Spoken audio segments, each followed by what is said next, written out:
Good morning all. So ඉතින් අපේ දෙවනි පාඩම තමා අද countable and uncountable nouns කියන්නේ. ඉතින් තමයි හොඳට අහගන්න නාමපද බෙදෙනවා කොටස් දෙකකට ගණන් කළ හැකි සහ ගණන් කළ නොහැකි නාමපද කියලා. ඉතින් ඒ වගේ මේ ගණන් කළ හැකි නාමපද වලට අපි කියනවා countable nouns කියලා. ගණන් කරන්න බැරි නාමපද වලට කියනවා uncountable nouns කියලා. ඉතින් අපි බලමු උදාහරණ වලට කියලා මොනවද මේ countable and uncountable nouns කියන්නේ. ඉතින් countable nouns වලට පළවෙනි උදාහරණය තමයි books. ඒ කියන්නේ පොත්. මෙතන පොත් තියෙනවා 1යි 2යි 3යි 4යි 5ක්. ඉතින් අපිට මෙතන පොත් 5ක් කියලා ගණන් කරලා හරියටම කියන්න පුළුවන්. ඉතින් අන්න ඒ වගේ ගණන් කරන්න පුළුවන් නාමපද තමයි countable nouns වලට අයිති වෙන්නේ. So දෙවෙනි උදාහරණය මෙතන පුරුෂයෝ ඉන්නවා 1යි 2යි 3යි 4යි. ඒක කැට්ස්ලා 4 දෙනෙක් ඉන්නවා කියලා අපිට කියන්න පුළුවන්. ඉතින් අපිට ඒකත් ගණන් කරලා මෙච්චරයි කියලා කියන්න පුළුවන්. ඊළඟ උදාහරණ ලයන් කියන්නේ සිංහයයි. මෙතන එක සිංහයා ඉන්නේ. ඉතින් එකයි කියලා කියන්න පුළුවන් හින්දා කොහොමද ඒක countable nouns එකකට තමයි වැටෙන්නේ. So ඊළඟ එක houses. houses ගත්තාම මෙතන ගෙවල් තියෙනවා 1යි 2යි 3යි 4යි 5යි. ඉතින් මේ ගෙවල් පහ ගණන් කරලා අපිට දක්වන්න පුළුවන්. ඉතින් අපි ඊළඟ උදාහරණයට යමු. කාස්. මෙතන කාස් ගත්තොත් දෙකක් තියෙනවා. ඉතින් මෙතන අපිට 1යි 2යි කියලා ටක් ගාලා ගණන් කරලා කියන්න පුළුවන්. ඉතින් ඔයාලා දන්නවා දැන් countable nouns කියන්නේ ගණන් කරලා පෙන්වන්න පුළුවන් ඕන නාමපදයක්. මෙච්චරයි කියලා ගණන් කරලා කියන්න පුළුවන් ඕන නාමපදයක් countable nouns කියලා කියනවා.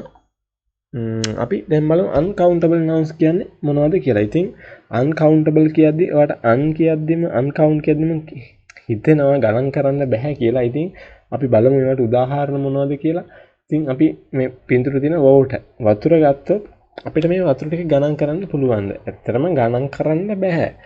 වතුර මේක බැලුව බැලමට පේනවා මේ ගණන් කරන්න බෑ කියලා. ඉතින් අන්න ඒ වගේ නාමපද තමයි uncountable nouns කියලා කියන්නේ. මොකද කිසිසේත්ම ගණන් කරන්න බෑ ඒවා.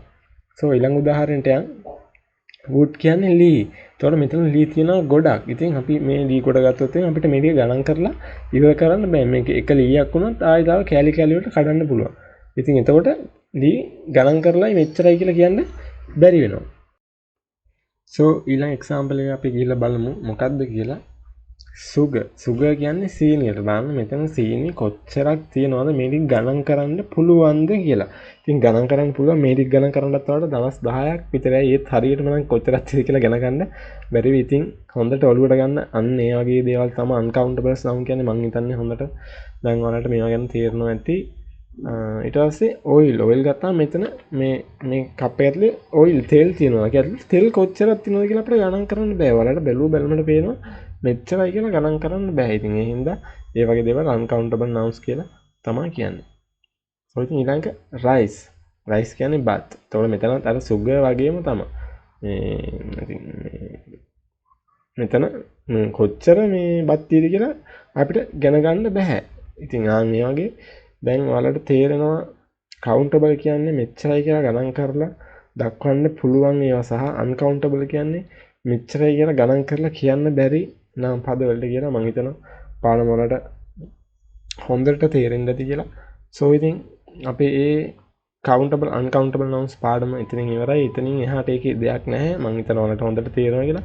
ඉතින් අපි ඊළඟ දවසේ බලමු singular and plural nouns. ඒ කියන්නේ ඒක වචන සහ බහු වචන නාම පද කියන්නේ මොනවද සහ ඒක වචනයක් බහු වචනයක් කරන්නේ කොහොමද කියන එක මම ඔයාලට කියලා දෙනවා අපේ තුන්වෙනි පාඩමෙන්. So ඉතින් අපි තුන්වෙනි වීඩියෝ එකත් එක්ක හම්බෙමු. එතකන් සුබ දවසක් කට්ටියට.